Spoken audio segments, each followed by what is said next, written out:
Final session. Methodological challenges and innovations. I never see myself as a methodologist, really. Never see myself as a methodologist, but the fact, methods has come up in every session in a different kind of way, and it's a chance to reflect upon, how we do methods. And going back to the first panel about being a historian, I mean, my view, and I still see myself really as a historian in these ways. Historians use anything they can find, really. Doesn't matter what kind of data it is. If it's there, you try and use it. That tends to be my approach, really, which is that, I'm prepared to try anything. Whether I try it well is another matter. But we're going to have this discussion. I want to say a few words about Susan, who I've probably of all the people in this room, I've perhaps known you more than anybody else. Yes, we met at University of Sussex in 1986. You finished your master's degree? No, I just started my. Started your master's degree, and I was a postdoc. And this is a very, very vibrant urban studies program at Sussex at the time. And we've been collaborating for many, many years, projects on gender, careers and organisations, and then about IT and inequality. So we've worked together on lots and lots of occasions, and Susan is now professor at University of Bristol, where she is director of a major ESRC centre on socio-digital futures, and also previous president of the British Sociological Association. And so I thought about, she has these incredibly interests in methods and how you use methods in the digital world, and how you think about them as tools and ways of thinking about futures. And so I asked her to convene this kind of amazing panel, and so I'm going to pass on to her. But I will just say, we're running slightly late. We will finish this at 5:45. That'll give you a break. For those of you who want to stay on for the evening panel, which I hope you will do, gives you a bit of a break to stretch your legs. But we will finish on the dot 5:45. Thank you.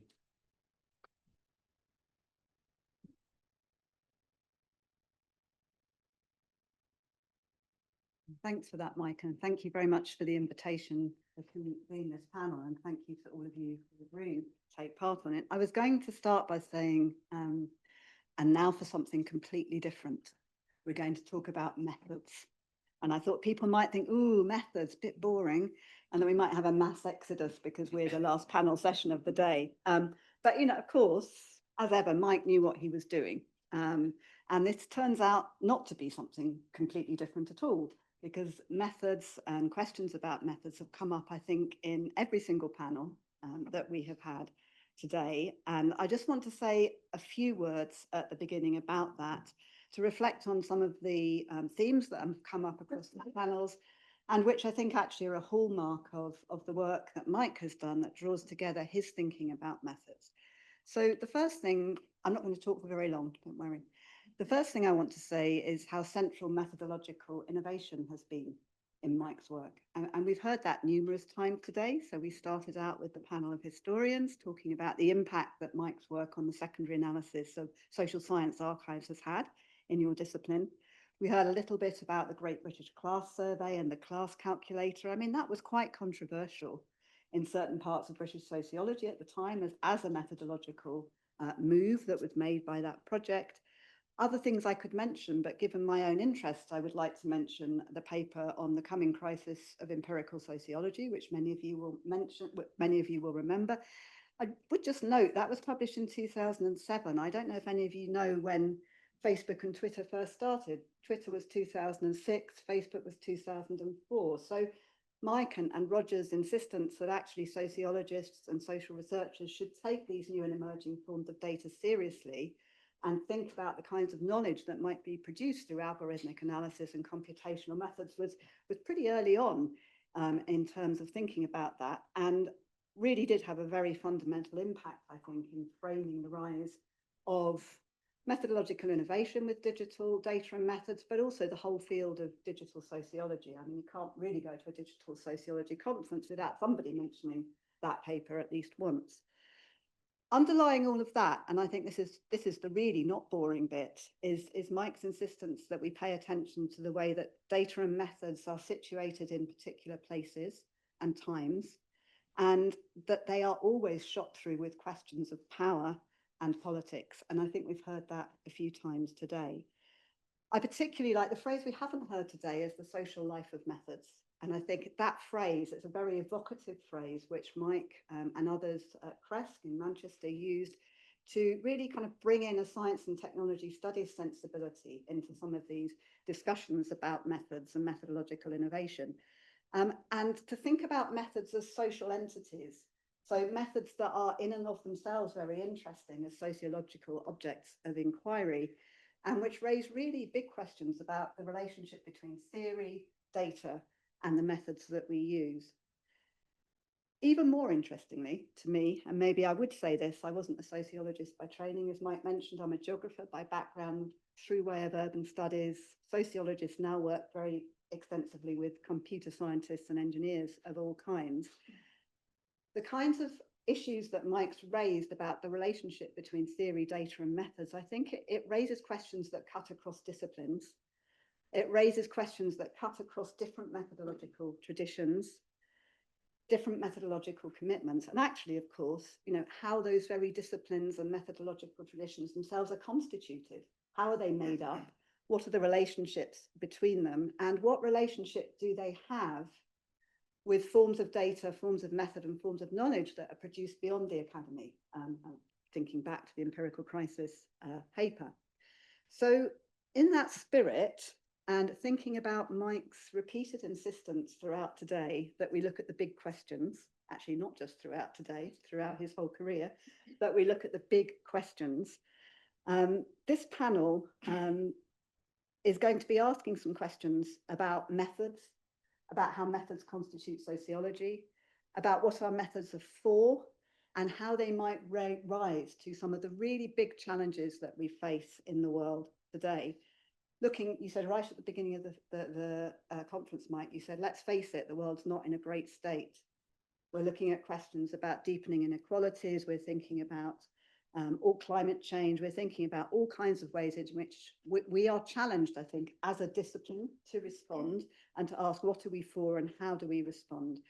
So our three panelists very generously have agreed to kind of take on that big question about what the theoretical, empirical, and institutional challenges for sociological research methods are in 2025, and how do and might our methods rise to the challenges of the here and now. We are incredibly fortunate to have these three speakers here to address those questions. I'm not sure about this, but I suspect that it's hard to conceive of any other situation in which we would have had these three speakers talking about methods on the same panel. And that, of course, is a testament to the kind of convening power of your work, Mike, and your insistence on plurality, your insistence on thinking creatively about methods, but also the convening power and the way that you draw in people from very diverse parts of sociology and beyond. I'm not going to introduce these people at great length because I don't have nearly enough time to tell you about their achievements and their standing in the discipline. So I'm just going to do this very briefly. One person said to me, just say they need no introduction. So that seems a bit rude. So I'm going to introduce them in the order that they're going to speak. So David Gresky in the middle, we're very fortunate to have you here. Thank you for being here. Is well known probably to many of you, including the odd fanboy in the audience, who for his work on social inequality, economic stratification and mobility, working at the Stanford Center on poverty and inequality. I think it's fair to say, I haven't checked this with you, David, but you're well known as a survey methodologist, primarily a quantitative researcher, also recently as the lead on the American Voices project, which you may or may not have heard of yet, but you will hear about very shortly, which is a qualitative project. Biagio Aragona, welcome. Thank you for joining us from Federico Secondi, which is in the University of Naples. Biagio is a key mover for the Southern Center for Digital Transformation, based at that university. His background is as a statistician. In fact, he spent some years working for the Italian Statistical Agency and also for Eurostat. Now finds himself working with an extremely broad range of different methodological approaches and is particularly interested in epistemologies and methodologies associated with digital research. And then our final speaker today is Annette Leroux. Thank you for being with us. I think Annette's work will be very well known to many of you, and some of you have already mentioned it indeed today. Her work it's particularly focuses on social class differences across many different aspects of family life, from family-school relations to how refugee families face hurdles in institutions as they seek upward mobility. She's also very well known for her work on qualitative research methods and her commitments to sharing with us her experience, and has written many books on qualitative research methods. That's our panel. Our panel is going to be organised slightly differently from the others, in that each of our speakers is going to speak for 15 minutes, and then we're going to have a round of reflections from the speakers themselves about the talks that they have given, and then we'll see how the time goes, and we'll open it out certainly at some point for questions from the audience. So that's quite enough for me. I'm going to sit down and I'm going to pass over to David.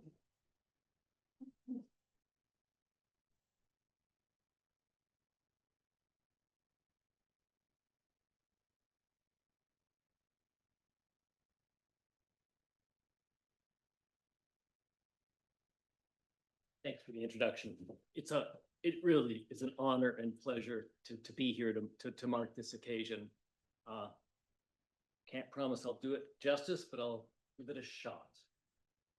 I'm going to be the brash American and try to put things in stark terms. And let me lead off with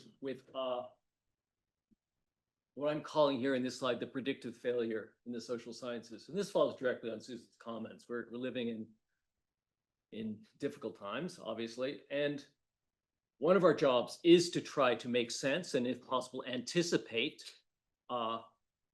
big events. And famously, at the very beginning of the Great Recession, Paul Krugman lamented that no one had anticipated a crisis of this sort. And indeed, he went on and said economists should be ashamed of their profession because they failed to anticipate this particular crisis, and more generally hadn't the best of track records when it came to predicting crises. I would say that we as sociologists have done little better. It's also been very challenging to convert what we know into predicting what's coming down the road and trying to reduce the carnage that some of our events engender. Not to be too critical, though. It's tough. We do our best, and there's lots of achievements both economists and sociologists obviously have in play, but we always want to do better. So why have we fallen short? And here I think Mike is again right. It's in large part a methodological failure. We need new and better methods. And again, it's in the spirit of trying to always do better, always to make our methods yet better. And that in part means trying, I would say, to access the dark matter of the social world. That is, we need methods that make it possible for us to secure a more holistic understanding of the logic of human behavior, the logic of social behavior, and thereby hopefully do a better job of anticipating some of the crises that are in store.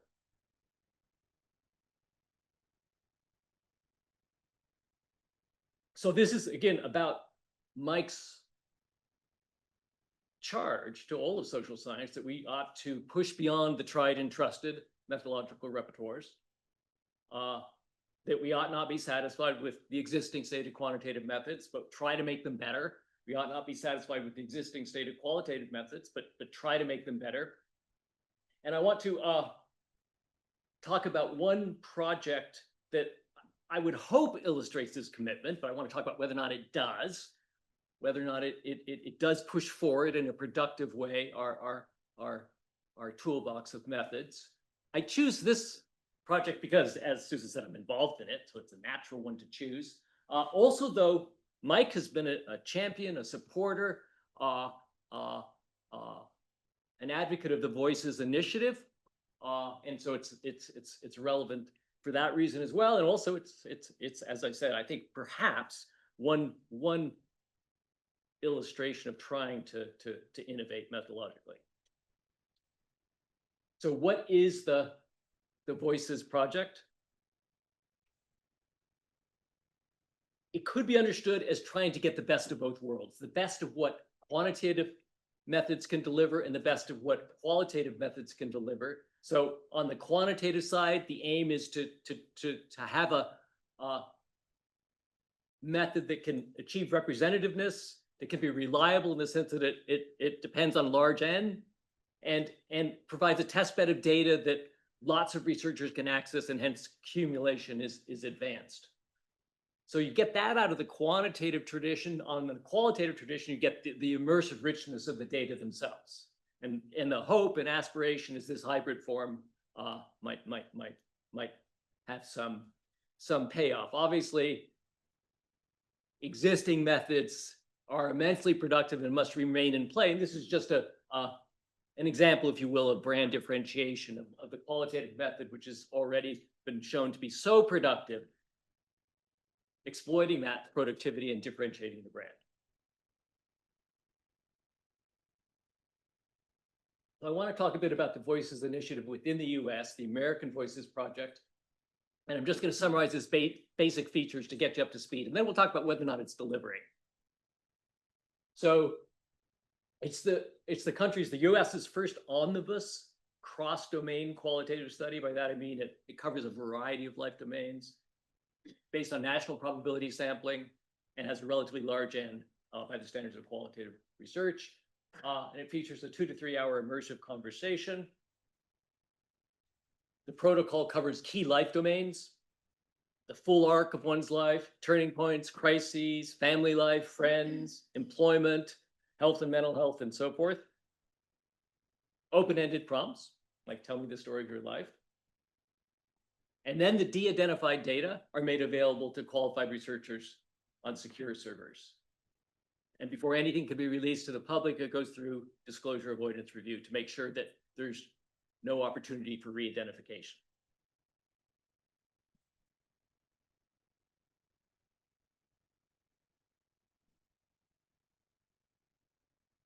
All right. I can get rid of that annoying little. I'll push through it. Be brave. Okay, so here's the question. Does the American Voices Project capture dark matter? It's often been claimed that qualitative research is the fount of dark matter, that social evidence that really has high payoff. And so the question is there any reason to believe that the AVP is delivering some dark matter to us, some social dark matter, or is it a step backwards rather than a step forward? So here's the worry with respect to whether or not it's a step backwards. There are many worries, but here's one that troubles me and others, is that unlike conventional immersive interviewing, the AVPs establishes a new type of division of labor between those who collect the data and those who then analyze and make sense of the data. So the completed interviews are directly provided to researchers. They go to the secure server and access the interviews. They didn't themselves participate in those interviews. Why is that a worry?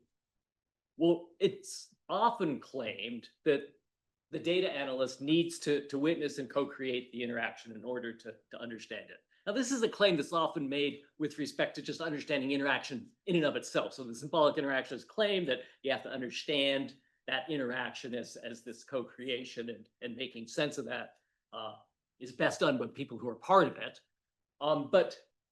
But in subsequent methodological work, the injunction has developed coming out of the symbolic interactionist tradition that, and I'll quote Seamus here et al., a necessary condition for data gathering is that a researcher personally interacts with and enters into a relationship with the research subject. Now, Seamus was just describing a sensibility that's emerged.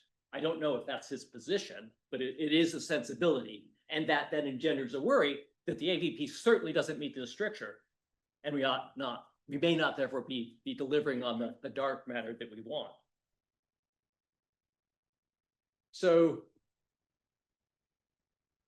we had a journal issue in the Russell Sage Foundation Journal dedicated to showing what the American Voices Project can deliver.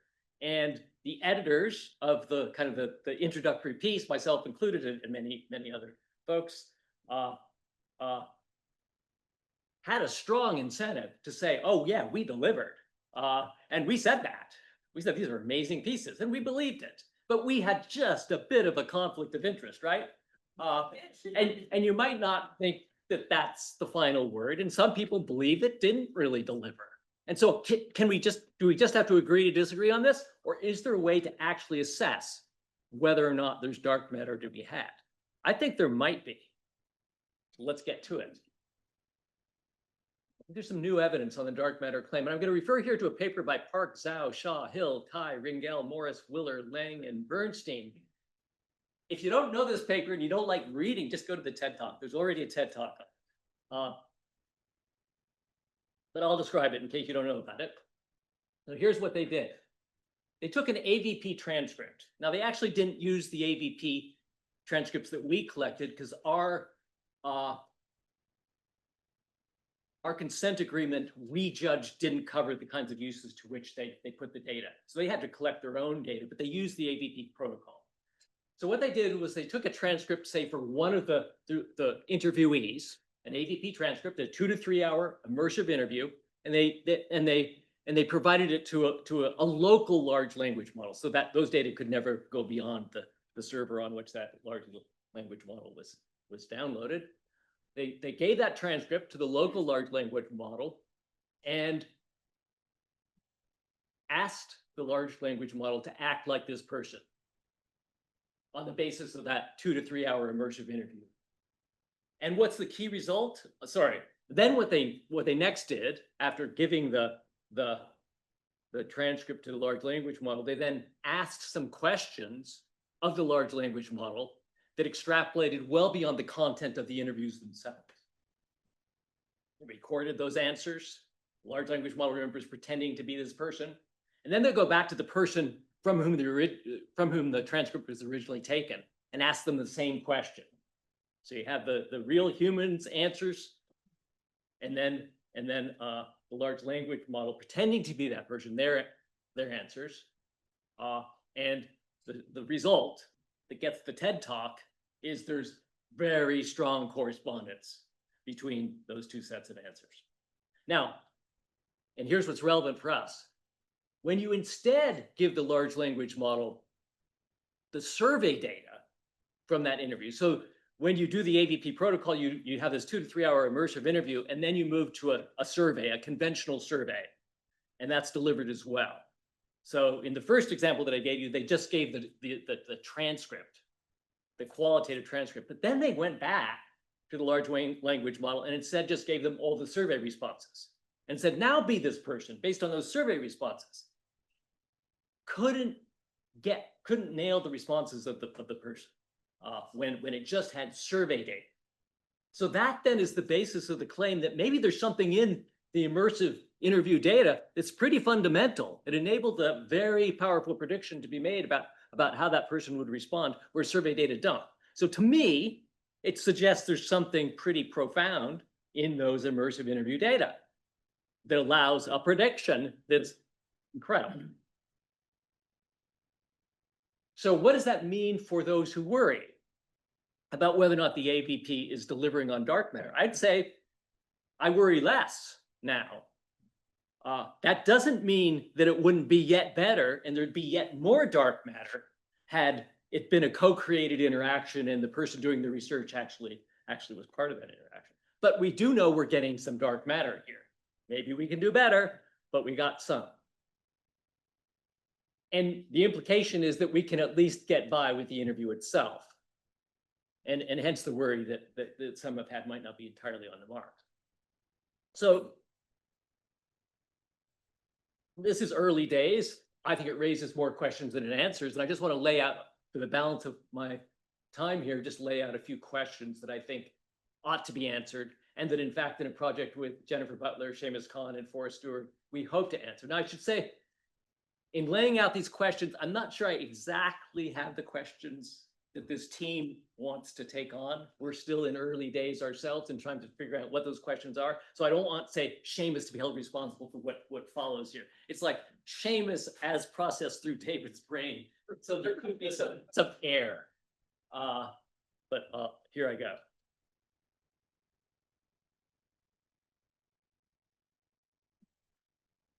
Here's the first question. Can mere humans successfully access the dark matter in immersive interviews? So I've argued that an immersive interview evidently contains lots of dark matter, because if it weren't that, if that weren't the case, then the large language model wouldn't have been able to predict subsequent responses as well as it did. So it's got some dark matter there, but that doesn't mean that human analysts are all that good in discerning it. So we shouldn't celebrate prematurely, right? The large language model was able to use the AVP transcript to predict human behavior. Can humans use an AVP transcript to predict human behavior? We don't know.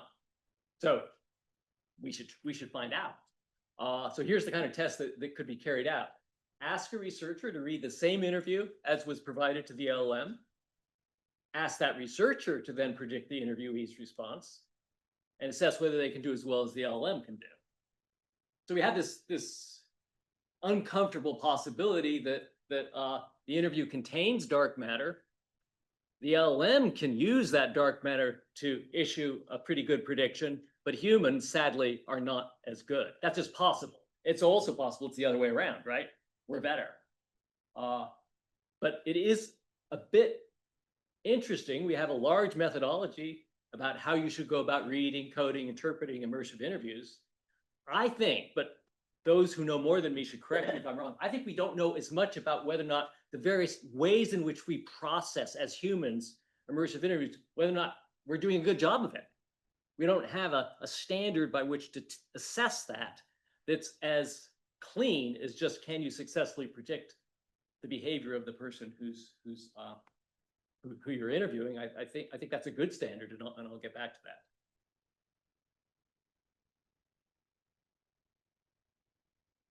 Okay, question 2, why does immersive interviewing capture dark matter? So as I've said, we now believe, I would argue, that it does capture dark matter, but we don't know where in that dark matter lies. I mean, what is it? What's so special about the immersive interview? 2 hypotheses. There are many more, but I'll just lay out 2 to give you a sense of what I'm thinking about here, or what we're thinking about here, if I can be so bold. The first is, you might want to think about the immersive interview as like an adaptive test. I don't know if you know adaptive test, but like you're just taking a standard, like in the US, like a SAT test. You could do it, and some experiments have done with an adaptive form of those tests, in which, say, you'd have a few probing questions about calculus. If the test taker doesn't get those right, it abandons that line of querying, judging that this person doesn't know calculus. But if you nail the first 2 questions, it'll start asking you more and more about calculus, maybe multivariate and on, and you'll get a good sense then of where this person stands against the full body of, say, mathematical knowledge, because the test probes where the value add might be. So that's an adaptive test. Now you can think of immersive interviewing as kind of an adaptive test in the qualitative world, in the sense that the interviewer is supposed to be probing where there appears to be value add data to be had, where you can learn more about this person and their life. And so it's an adaptive form of interview, and maybe that it's those value add digressions that are delivering the dark matter. That's one possibility. Here's a more prosaic possibility. That's exciting to me, but it's possible, and we need to know. It's just all about the omnibus nature of the AVP interview in many qualitative interviews, in that you're asking questions about a wide range of life domains, their family, their employment, their religious beliefs, their friends, their neighborhood, and on and on. And the real kind of payoff is getting this broad sense of someone's life as it unfolds across these different settings, and that's why there's dark matter. 2 possible hypotheses, many others, but you can adjudicate these, and we should. So if it's the latter hypothesis that's on the mark, that it's just an omnibus study that really delivers, cutting across a wide range of domains of life, that's what's in play, then we can just check out what happens when you excise some of those domains. Does predictive power go down? If it's, on the other hand, an adaptive testing account, then we just need to develop a prompting apparatus that does a better job of carrying out that adaptive testing. I'll skip this because I got that dreaded 2-minute warning. Let me go to the last question. This is maybe the brash and most overstated of all my commentary, and it's about positionality, and it raises the possibility that our worries about positionality may be overblown. So here's why you might think that. I don't think that, but you might notice the distancing of the passive voice. One could worry. And the worry would go like this. The LLM, armed with the AVP transcript, did a pretty good job of predicting human behavior. So it would seem that the LLM's positionality didn't matter all that much. That is, if it were shrouded in overwhelming amounts of bias, then it would not be able to see the data as they are, and hence it would not have done a good job. It's evidently not so shrouded by bias that it couldn't at least do a good job of taking those data and issuing a decent prediction.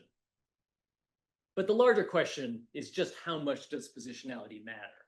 And we care about that question, I would say, is that it's not enough just to say at the beginning or end of your research effort, oh, here's my positionality, do with it as you will. I'd like to know what its effects are. How problematic is it? And we ought to develop a science of that so that we can assess how problematic it is. And I think we have an opportunity to do that. We could build a bevy of LLM interviewers with different positionalities, assess whether their predictive performance is much effective. Of course, you could do the same with human interviewers. Okay, last slide. I think there is a lot to be gained by pushing beyond tried and trusted methodological repertoires. That's Mike's position. And I think there's maybe an argument that we're possibly on the right road, but of course, a lot more needs to be done. Oh, there is one more. Yeah, this is perhaps even more provocative. I think as we build out the science of immersive interviewing and try to heed Mike's stricture, we should think a lot about the capacity to disconfirm. And prediction might be a gold standard worth embracing a bit more aggressively. Understanding is a difficult and not readily disconfirmable objective to assess. I went too strong here in saying you can't disconfirm it. I think you could, but it's hard, and it's easier and more straightforward to use prediction as the standard. That is, are we actually able, on the basis of say this style of interviewing, to successfully predict future behavior? And I'll leave it at that. Thank you.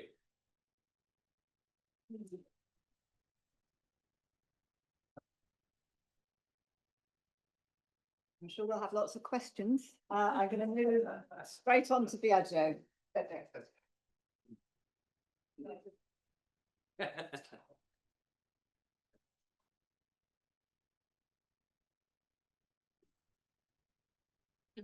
Thank you. It's a big pleasure to be here. Thank you, Mike. Thank you, Suzanne, for the invitation. In my short presentation, I concentrate on implication of socio-technical change on sociological methods. Mike has tackled this issue in several works, as Susan was saying in the introduction. This for me were very influential. At time of 2007 was groundbreaking, really groundbreaking, and influential for my understanding of the methodological implication of socio-technical change. And still now, I found it very, very useful for understanding how what would be the methodological implication of some new emerging technologies, such as, for example, AI and quantum technologies. So today, one significant socio-technical change underway in Europe and worldwide is the advancement in high-performance computing and quantum computing. Here is Leonardo. Leonardo is the 9th most powerful computer in the world. It was built in Italy. and is promised to offer highly competitive, high-performance computing services to Italian and European public and private researchers on several social domains, such as health, urban environment, and socioeconomic analysis. Leonardo comes also with some related emerging technologies, as for example, digital twins, using modeling and managing complex systems, as for example, smart cities, and the social Internet of Things, which result in an ecosystem that allows people and objects to interact within a socio-technical structure of relationship. There are already claims that Leonardo and all the other supercomputers of his family will revolutionize social research because they will be able to perform complex social simulations at an incredible scale that will render obsolete all the research methods that we use up to now for understanding societal phenomena, such, for example, social cooperation, the evolution of social norms, migration, and population movements. So here we go again. Another brand new technology that wants to change our method. Well, we sociologists have had too often claims like that about technology revolutionizing our methods, our science. Mike, in his famous article on the social lifers method, recalling Clifford Geertz, was calling that apocalypse. Apocalypse have the idea that every technological change is a disruptive change for our theories and methods. Perhaps with quantum technology will be different, I don't know. But so far, can we say that apocalypse were right? I don't think so. However, we should recognize that change is happening. Probably not as many thoughts, but they happen. And I'm going to explore that looking at a whole set of sociological research practices, so better socio-technical research assemblages that in search of a better label, I will call now fast science. What is fast science?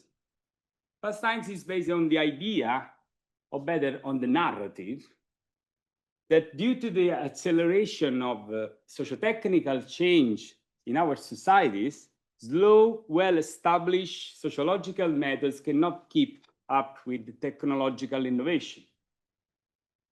A feature of fast science is the idea that data are never enough, that more data automatically lead to better research. This is on one side connected to the datification of societies, that you see in the first figure, a global socio-technical change that has been alternatively named datification, data deluge, data revolution, data-intensive society, or whatever. But it's also related to the datification of social research itself, with the development of sociological research practice with new forms of digital data that employ web scraping, data mining, social network analysis, that exploit what Mike has called lively data, always-on data produced both as a direct and indirect effect of bureaucratic and corporate activities, as well as a voluntary accumulation of information derived from the massive use of the internet as a source for exchange, social relation, and knowledge. Relevant features of this data, they are mainly textual data. This is important because if we estimate that between 80%, 90% of all data is unstructured, that this proportion is growing rapidly in our society. We need, for sure, some techniques for data collection and analysis that appeal, for example, to natural language processing, machine and deep learning, and LLM. With fast science, we also observe an increase in research articles and other textual data that we need to analyze. So, but what were the consequence of that on social research methods. The data delusion social research, an happy hand, was an happy hand. We all remember at the beginning, big data were seen as a threat to traditional social research methods, mainly the survey. Is that what happened? I don't know, I don't think so. I think that survey now is living a third era of survey, where using big data integration and using platform for building sampling or using platform for asking questions is really giving a new way of using that old, well-established and slow method of social research. I just make an example because I don't have many time, but let's think about sampling methods. Probability sampling has been the gold standard in survey method. But in recent times, as also David was saying yesterday, building probability samples is becoming always more difficult, both theoretically and practically. For several reasons I cannot explain in such a short time, the percentages of no responses to surveys have increased enormously. No responses errors we know weaken probability theory. And the inference drawn from samples become dependent on ex post adjustment, statistical adjustment that are meant on the data. At the same time, there are growing difficulties in probability sampling. There have been great developments in non-probability samplings. Digital platforms, for example, now enable access to large population and facilitate the designs of non-probabilistic quota samples that allow for multiple stratification variables. So if you increase the N and you increase, and also you have the ability to use more stratification variables, then you should, while before it was the choice between probability sampling and non-probability sampling was straightforward, now we really should think about it. If probability samples that are not increasingly expensive and far from the theoretical results that justify the use, and non-probability sampling methods, which are cheaper, faster, and of higher quality than in the past. So this choice is not straightforward as it was before. And I can give many other examples of how big data actually helped survey, but I cannot go too much in detail. But let's move to another claim that was made. Thanks to big data, social research practices shifted from a context of data scarcity to a context of data abundance. Because the cost of data collection will reduce sharply. This is because the targetification of social research, as we know, occurred during a period of general openness of the internet and the accessibility of the internet data. The real game changers were the application programming interfaces, the API, the public API, released by the principal social media platform on the market like Facebook, which gave researchers access to rich pool of digital data. We all know that in response to the infamous Cambridge Analytica scandal, Facebook, along with other platforms, began a policy of closure, of restriction of its formal open API, making its data progressively inaccessible. This increased the commercial value of data, which are no longer retrievable via public API, but are still accessible under the payment of a fee. Also, in this case, things didn't develop as claimed.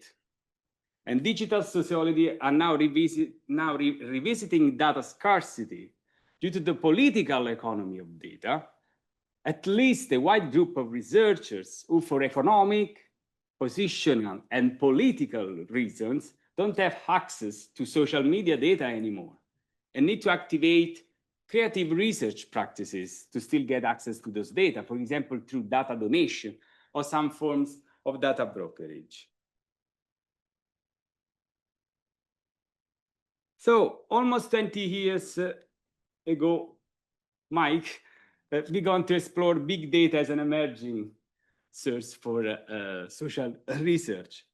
3 years ago, we went to LLM, and I suppose that in a couple of years, we as sociology should all look to quantum technologies and consider what they all will mean for sociological understanding and knowledge. However, I will be fairly sure that the next social technical change will not revolutionize our method, or that traditional method will disappear with the introduction of AI-powered methods and quantum technology. It has been said in the past too many times, but it actually didn't happen. What it can be learned from this example is that methods are not impacted by socio-technical change, but whether they evolve with socio-technical change. The methodological implications of socio-technical change are co-constituted in the interaction, or some will say interaction, between the apparatuses of the sociological research practices and the apparatuses of the technological development and deployment. At the same time, I think we should not diminish the implication that socio-technical change has for how we conduct research, and equally important, what research objects we as sociologists choose to study. For example, and I'm not only thinking to social media studies that grew up for sure, but also, for example, to research in critical data studies or research in critical algorithm studies, which has grown into a rich and distinctive field of study for sociology, alongside the datification and algorithmization of society. So on what side we should oppose the narrative that fast socio-technical innovation needs fast science, but at the same time, we must carefully address the role technology plays in our method. We cannot leave technology behind, I think, because technology, more or less innovative, more or less digital, is a constituent part of any method. We should take a stance against form of techno-solutionism. Technology solutionism applied to social research, I think, means believing that technology can always be a solution for all the new problems in methods. I think this is very naive, but we should resist this idea that technology is the only force of innovation in method. So I mean, I attempt to show that certain technology previously considered distant from sociological research practices can actually be integrated within such practices, becoming both opportunities and challenges for sure for sociological methods. This means adopting what I call a methodological posture that is both open and curious about technology-intensive forms of social knowledge, as well as critical. Adopting such an open and critical and methodological posture has for me several advantages. First, it allows us to fasten social research methods to social change. In a society where socio-technical change is accelerating, we cannot remain indifferent and think of continuing to practice our research as business as usual. The profound social transformation occurring in our digital societies necessitates reflexivity and re-evaluation of the methods we employ to understand. This is not to say that they have to change at any cost, but they must be continually tested and reconfigured to make sure that they can still give something or can no longer give something to the understanding of social phenomena. A further advantage is that it allows to connect social research method to technological innovation. Recognizing the role of technology in the configuration of social research does not imply technological determinism and that technology must drive scientific knowledge, the techniques that have appeared in social research as a result of the digitization of our societies cannot be absorbed tout court and considered a priori valid for understanding social phenomena. They must be tried and tested, highlighting their limitation and opportunities for analyzing our society. And finally, and perhaps most importantly, adopting this curious, open, and critical methodological posture allows reconnecting with our way of doing science. It means to reaffirm the multi-paradigmatic and pluralist, not dualist, but pluralist character of our science. A science that has never been afraid to test methods developed in other disciplines for the study of society, a science that was born multi-paradigmatic and can only continue to develop in this direction, looking with blind enthusiasm at the opportunities that technology can give to the method of social research, or with too much fear at the challenges it poses, cannot do justice to our discipline, as has always had to distinguish itself from other sciences, from psychology, history, economics in the past, and today from data science and computational science. I think it's only through a curious, open, and critical methodological posture that the current technological character of our societies can be profitably brought back into the tradition of our discipline, preventing, as Mike warned in 2007, the predominant authority of sociologists to define the nature of social knowledge from being called into question. Thank you.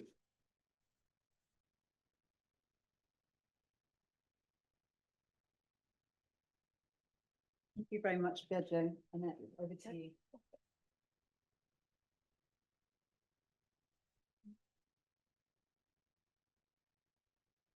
It's a pleasure to be here and an honor. I just met Mike really just a few years ago when he and Maria Luisa Mendez invited me to be a co-editor on the Oxford Handbook of Global Elites, which I'm very pleased to say is now in production with 41 excellent chapters. He also initiated my visit to LSE last spring. And this talk has benefited, of course, from my close colleague, Alia Rao, who's here at LSE, Seamus, Elliot, and other people. So before I begin my talk, I can't help but ignore the political moment today in the United States. Here is a list of words that the New York Times has indicated have been, quote, flagged to limit or avoid in federal agencies, including words that are fundamental to the sociological enterprise. In this extraordinary political moment where we've had a slashing of billions of dollars from social science research, a vehement attack on universities and free speech, and even in what is science and truth, this is just creating both chaos and despair often in the United States in key ways. And I don't have a lot more to say about that. It's just to to mention this and note that this is the context of research in the United States today.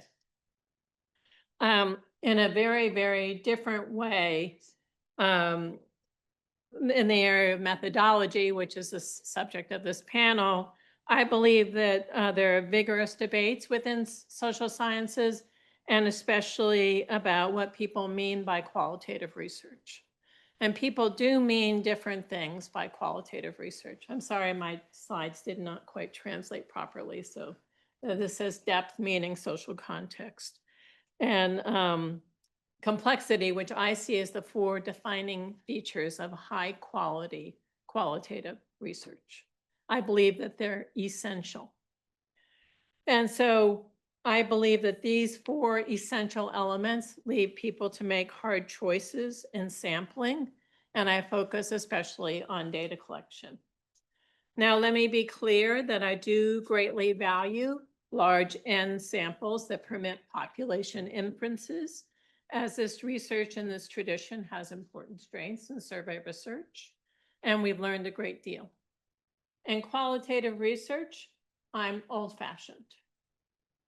I appreciate studies in which the researchers collect much of the data themselves, in which key questions emerge from the setting, as well as the researcher's knowledge of the literature, in which the publications have rich detail, and so that one feels as if one gets to know the respondent or one's on the shoulder of the researcher, and the ways in which contradictions in daily life are put on in full display. We know, of course, that people's social behavior varies from context to context. Just look at any middle schooler.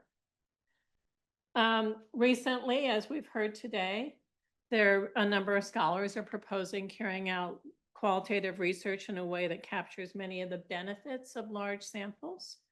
And my point is that when translating this research tradition to qualitative research, there are important costs which I'm unwilling to pay. Many of these, and I write about research, of course, and listening to people, my book that came out in 2021. So other scholars prioritize issues which I do not. An expectation that researchers make their data widely available and transparent, that it's possible to replace human interviewers with AI, a push for much bigger samples that are representative, extreme worry about researcher bias, and also there are people who adhere to the respondents' perspectives rather than imposing their own analysis.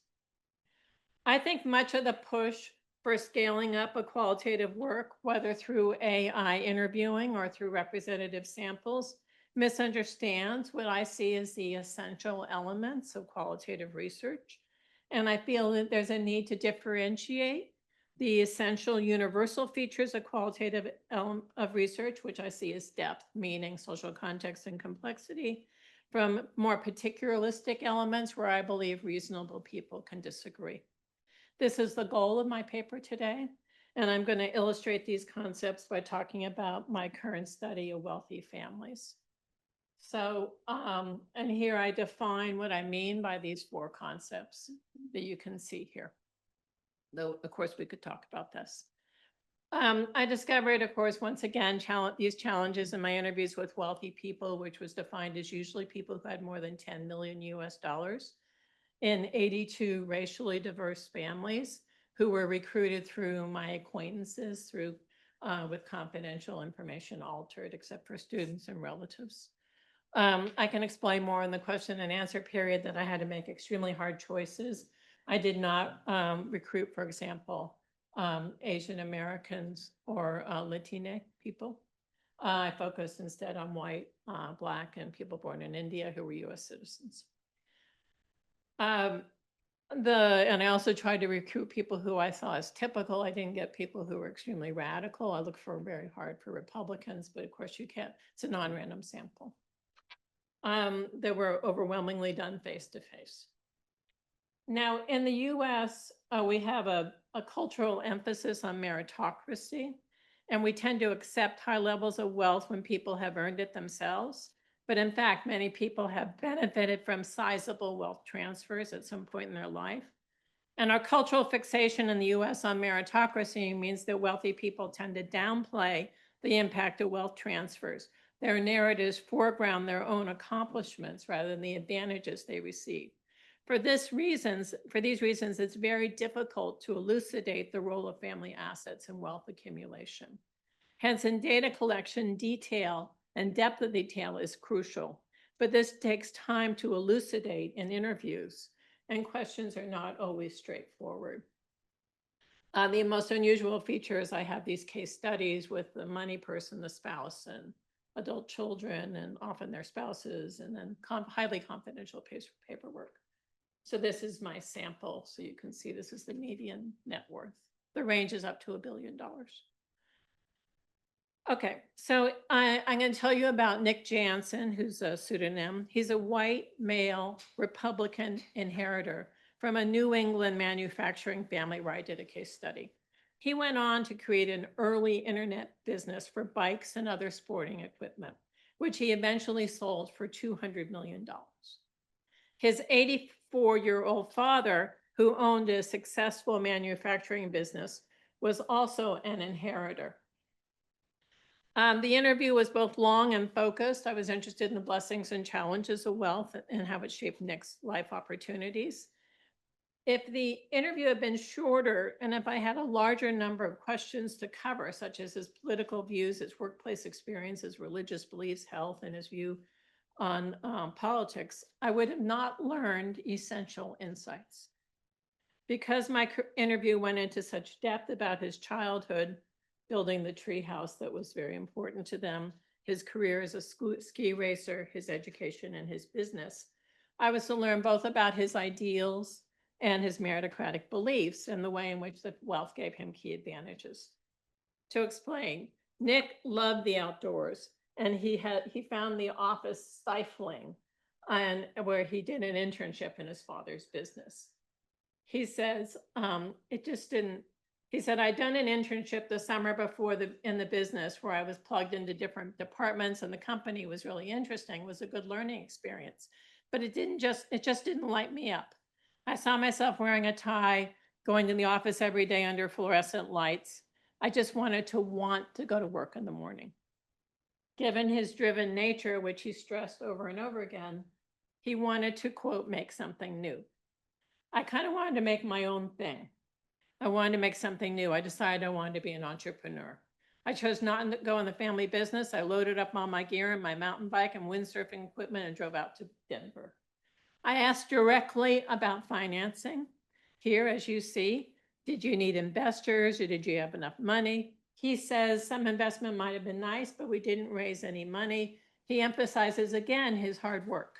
He was painting houses. I was painting houses and building websites. Then the interview and his entrepreneurial spirit. The interview then goes on, notice I'm on page 16 here of the 143-page transcript.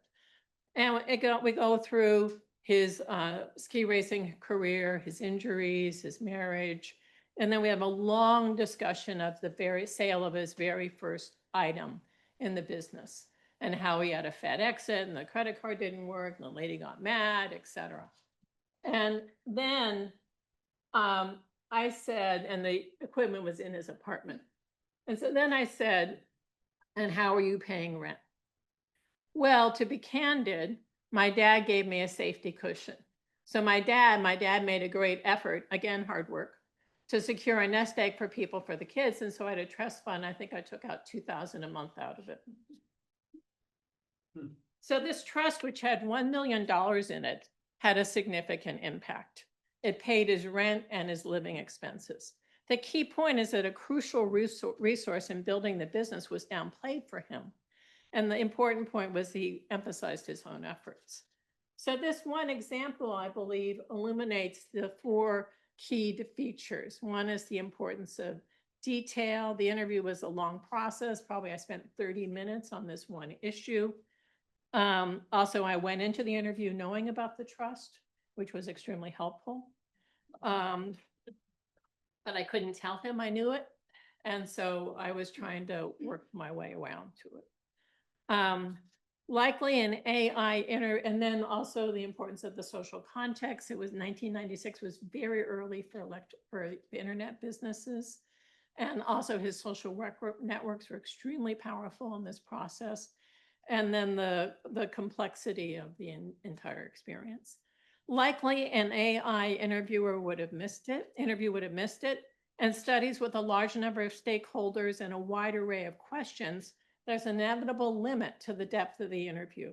His answer highlighted both his belief in meritocracy and the considerable advantages he received, and as I say, the issue of social context. Now, his account stressed his hard work. This understanding of the situation suited him. As a sociologist, I have the right to point other important factors, including his trust fund. We need to recognize and elucidate the meaning of the events for the respondents. We cannot be held hostage to the respondents' interpretation.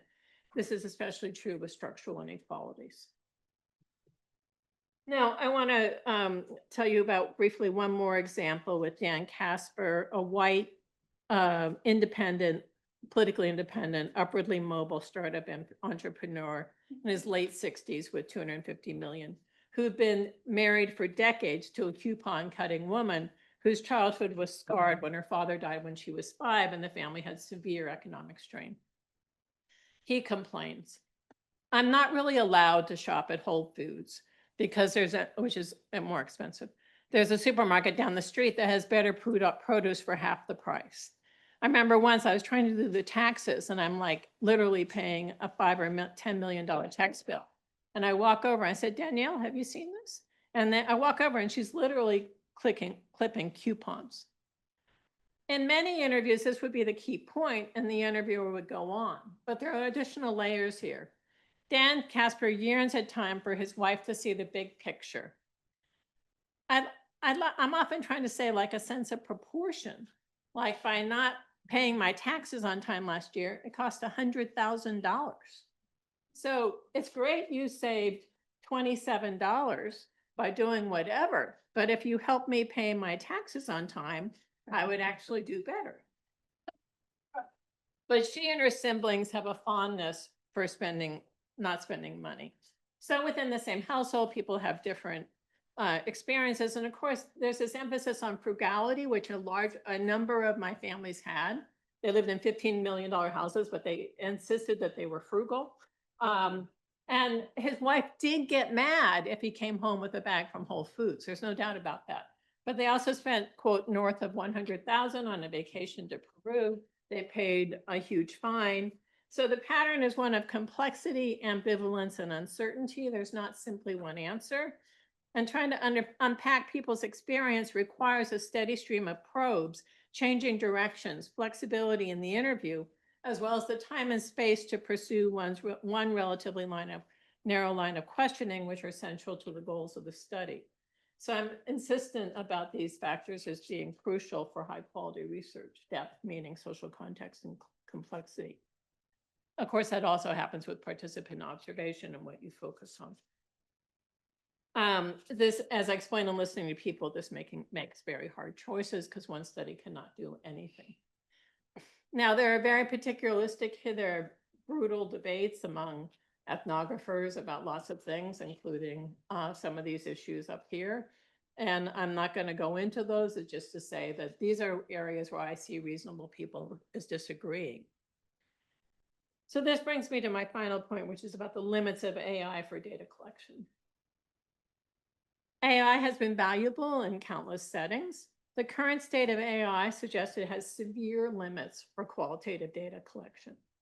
As one insider, Nick Frost, a founder of an AI startup, Cohere, recently stated, quote, what we are building now are things that take in words and predict the most likely word, or take in pixels and predict the most likely pixel. That's very different than what you and I do. Or it's widespread evidence machines have difficulty with the unexpected, or put differently, quote, machines typically repeat or enhance what they have seen before. But why would one want to do research to repeat or enhance what we've already seen? Research seeks to answer new questions, questions to which the researcher does not know the answer. High quality research is about nuance, complexity, and depth of detail. It's about seeking new insights which have not been previously explicated to link to a theoretical model. AI is good at many things, but I believe it's not up to the task, not at this moment.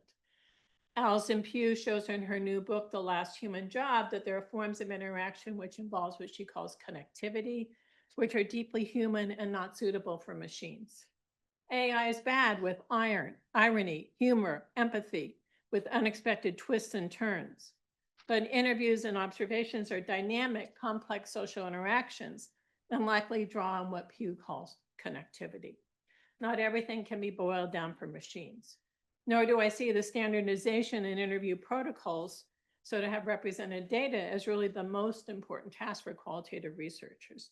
I ask instead, what about the depth of the data? How many probes were asked per question?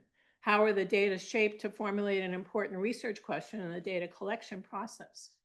I worry about researchers collecting standardized but ultimately superficial data rather than deep data, given the many different research questions and the failure to differentiate the core defining features of qualitative work. But reasonable people can disagree, and I look forward to a lively discussion. Thank you.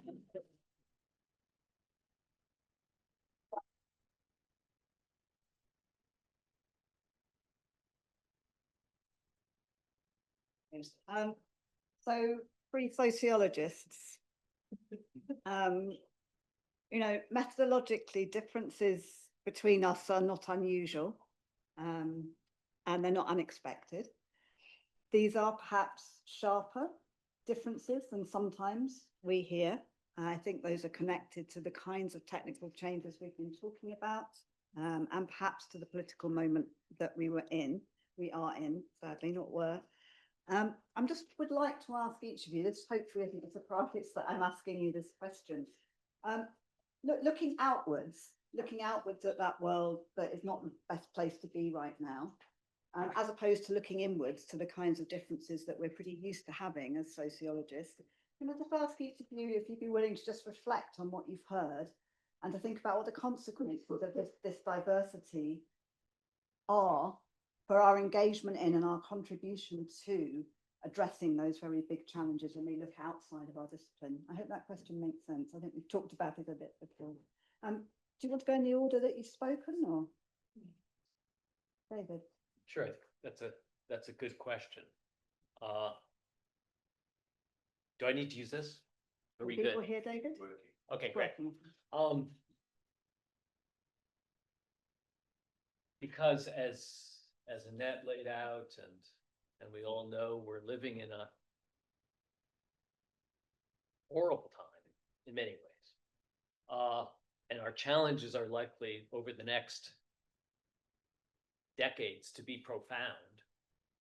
I would think that it places a special burden on us to do everything we can to understand what's happening, to make sure that we're hearing the voices of everyone to the extent possible, that we double down among all of us in trying to make sense of what's happening, try to think through how to respond. And that means then a wide variety of methods in play, of tools in play that give us the capacity to make sense of what's happening. So I would think a diversity of different approaches is probably the best we can do, because we don't know what we're going to be facing, and having a variety of tools upon which we can draw is likely to serve us well. Heterogeneity. Well said. Yeah, Joe. Yeah, thank you for the question, Susan. I think this was the idea that was in final slide of my presentation, this idea of pluralism, the pluralist method. Because I think the contribution of sociology to the understanding of the social change is mainly based on the fact that we can appeal to a wide range of methods to do, of course, different things. I mean, because every single method can do something and cannot do other things. So this is when I talk about pluralism instead of dualism, qualitative and quantitative, it's just because I would like to stress the fact that sociology has used several methods that were coming from different disciplines. The sociology has employed biographical methods from history, has used scaling techniques coming from psychology, has used comparative analysis coming from political scientists, as a experimental design coming from the natural sciences. So, and now we have a lot of sociologists. I think, for example, digital sociologists are using computational techniques, are using data science. And I think this richness of the repertoire of methods that we have is really what we can add more to the understanding of what's happening. So that's why pluralist idea is just that we have to look also to what are the other sciences can give to our methodological repertoire. In my recent work, for example, I'm trying to use human and computer interaction methods to understand focusing on the interaction that emerge between objects and subjects. Because in a progressively mediated digital world, objects are relevant.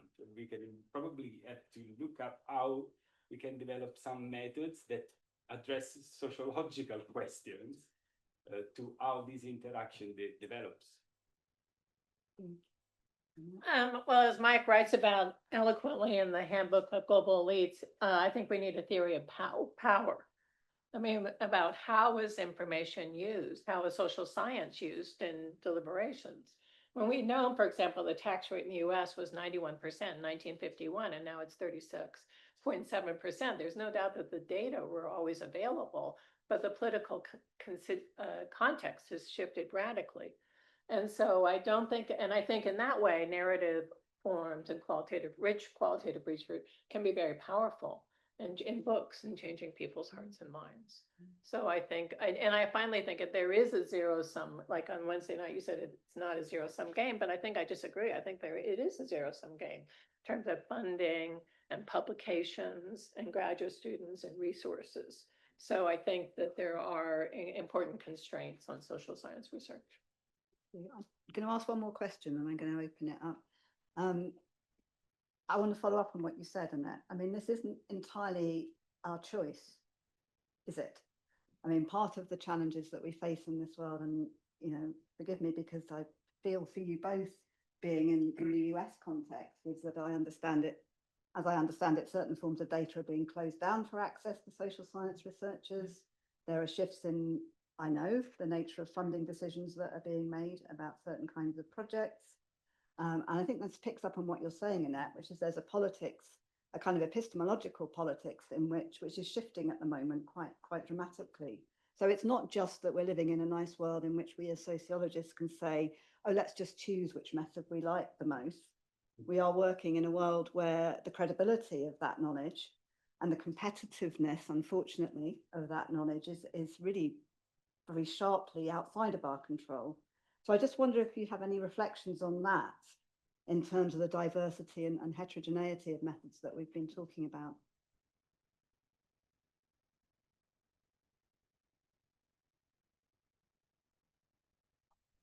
You want me to talk first? Whoever would like to go first.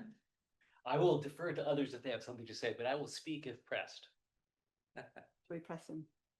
Yeah, I think that one of the big for survey researchers is non-random, non-response, because that was a huge issue in the elections. And I think the erosion of trust in surveys is really a huge problem with the very low response rates. And I mean, maybe people are confident about the way in which they're compensating, but I think it's a complicated issue. Okay. I completely agree. And that would be an argument for trying to develop new techniques to try to adjust to that new unfortunate reality that we face. But I guess I'm thinking still about the zero-sum game argument. And I guess I think that if we become static and not innovative, it will be harder to attract funding. For better or worse, funders like new and shiny.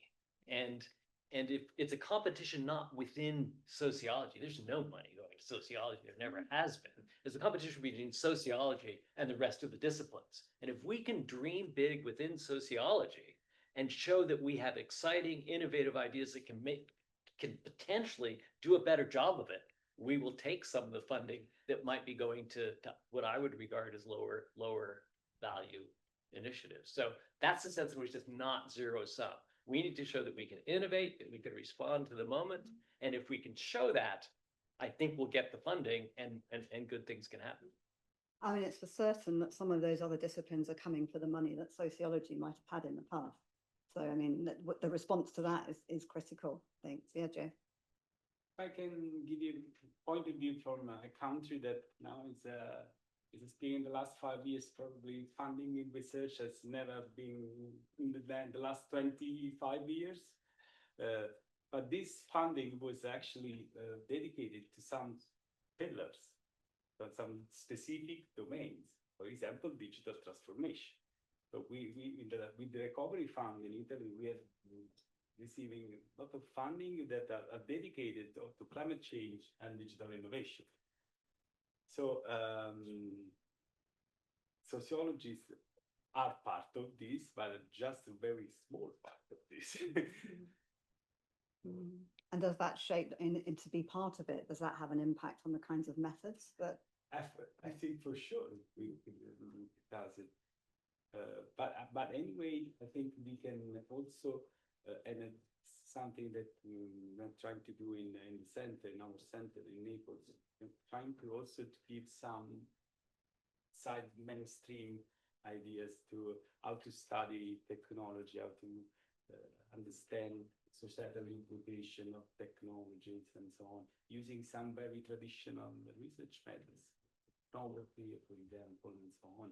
So I think this also gives the opportunity to show what our repertoire of methods is and what can add to the study of this transformation. We've got 6 or 7 minutes. I'm going to take the number of questions in order rather than having responses to them. Then we can hear everybody's questions and the panel can respond as they choose. So. Can you hear me? Josiah Becker, University of Bergen. I'd like to hear your reflections on, put it bluntly, the risk that the methodological tail starts to wag the sociological dog, both the late Lewis Coast. Excellent question. Yeah, but let me, I want to explain it because, well, I come from a context where registered data, high quality registered data, are now the state of the art. And this has a direct consequence as to what questions are actually asked. And we should not just think about new methods, but also the power of methods, and that methods have a status hierarchy. So what are the consequences for our discipline if we just chase new methods all the time? I think it's a fair question to ask, even though the answer should be self-evident. Well, I'll leave it to your own answer. Anybody else want paper? One there, one there. Is this working? Cool. Thanks. Yeah, really, really interesting to hear from all of you there. I guess my question is, there's a lot of, Methodists, scary speaking on this. There's a lot of methods we use, as sociologists here, that are fundamentally about explaining things. And it might be, interviewing, it might be quite complex mathematical methods like, multiple correspondence analysis, which Jos uses. But I think fundamentally these methods are things that we can understand what they're doing and we can do them by hand. They might have complex maths involved, but we can really understand how they operate. A lot of the newer methods that people are talking about, like topic modeling or large language models, are fundamentally they're used by other disciplines to predict things, and they operate as black boxes, and they're not something we can ever actually fundamentally know how or why they work. And so even though we've had complex methods for years, we've always been able to understand them. And these new methods we're borrowing from other disciplines, particularly, businesses that make money. We've got 4 emails about how LSE is a partnership with OpenAI or whatever, blah, blah, blah. My question is, can we actually, some of these new methods fundamentally use as sociologists in the long term? Because there's no way of ever fully understanding how they operate.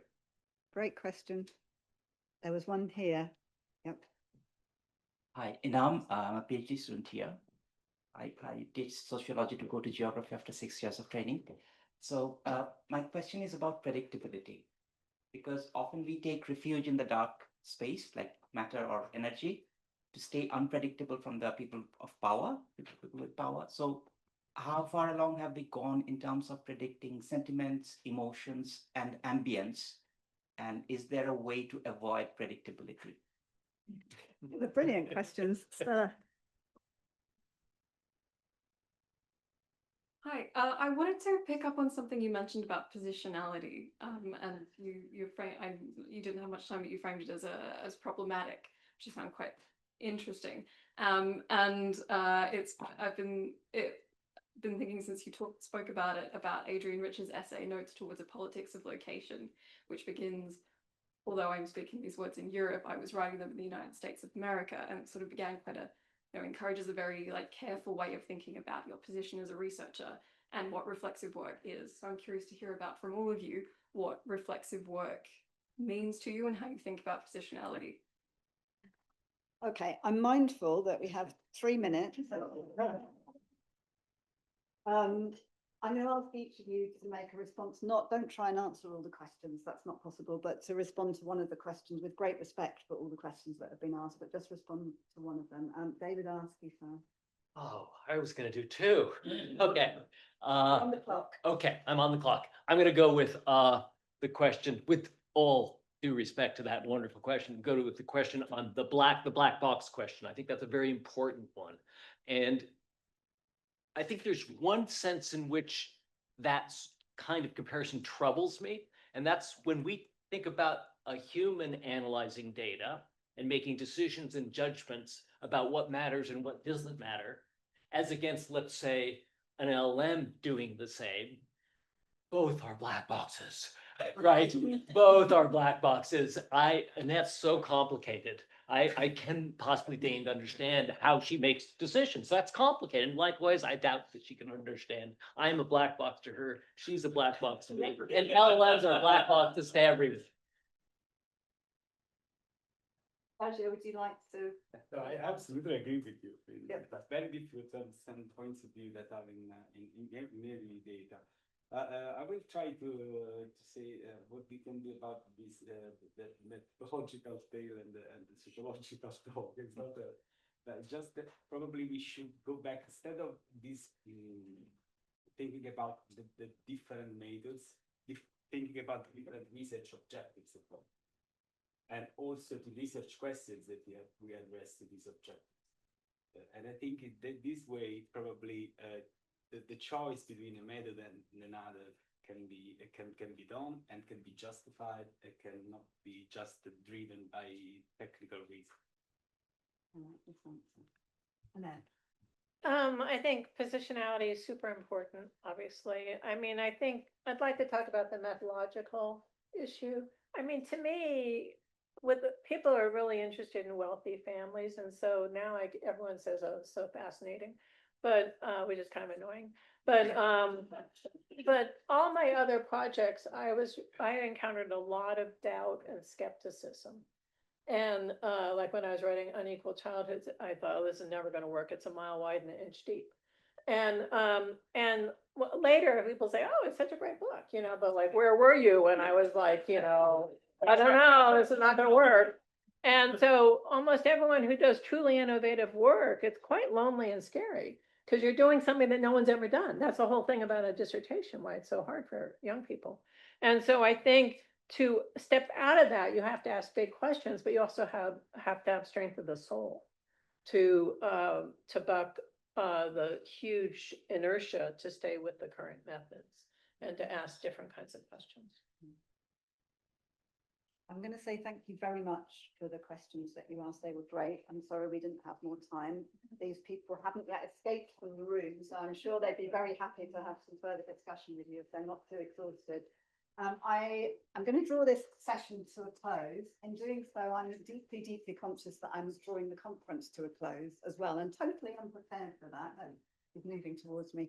I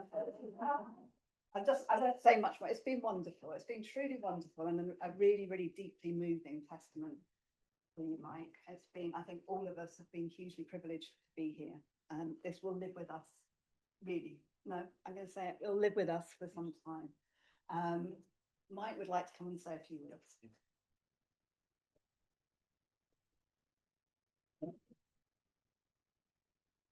Yes, well, it's been fantastic, and it's difficult really to be kind of the centre of so much focus throughout the day. It's not my normal style, but as I also said at the beginning, I hope we're going to throw issues out, and we have thrown lots and lots of issues out, which is what it has been really, really exciting.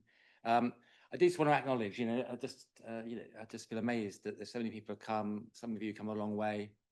You come for this occasion, and I want to really thank the Department of Sociology at the LSE for your support. I mean, coming here 12 years ago, 13 years ago, from the north, to go back to the beginning of this discussion. Didn't really know what to expect. I was a Londoner originally, but I moved away when I went to university in the University of York. Didn't really plan on coming back. But LSE, I always thought, well, it'd be interesting to work at LSE, and I was not wrong. It's just an amazing cauldron of ideas, of people, of conflict, sometimes tension, creative tension most of the time. And the department has been a fantastic place to work at. And I really want to thank everyone in the department who has made this day happen, both in terms of planning, but also the boring stuff around organising flights and hotel rooms and all that. So in particular, as many of you will know, two key people, Maddie, many of you have been in touch with, is sadly not here today. We do have a present for her, which we will give to at an appropriate time, but also Yadna, who's here in the front here. Have a look at this.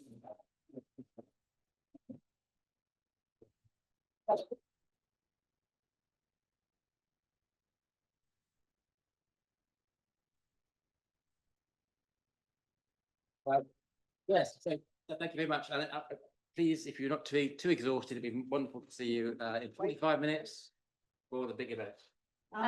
Before you go, We have a little surprise. This day goes fast, and there are people over the world who couldn't be here. And so it's sort of like a Tom Sawyer book. I came up with the idea, but Katerina did all the work. And if you weren't able to make, over 70 people contributed, and if you weren't able to contribute, I have cards to fill out today. They're coming. Thanks very much, Annette, for this lovely idea, for all the work on this. Many thanks to Louisa Lawrence and many Giles for making it happen, the logistics and everything. I really appreciate it. Thanks very much to Elizabeth Schimpfussel for a lot of help with this, including the design, etc. And many thanks to all of you who have contributed. The tributes are just amazing. And lastly, but most importantly, many thanks, Mike, for being a brilliant scholar and such a kind and supportive colleague, friend, and mentor. Thank you. Thank you.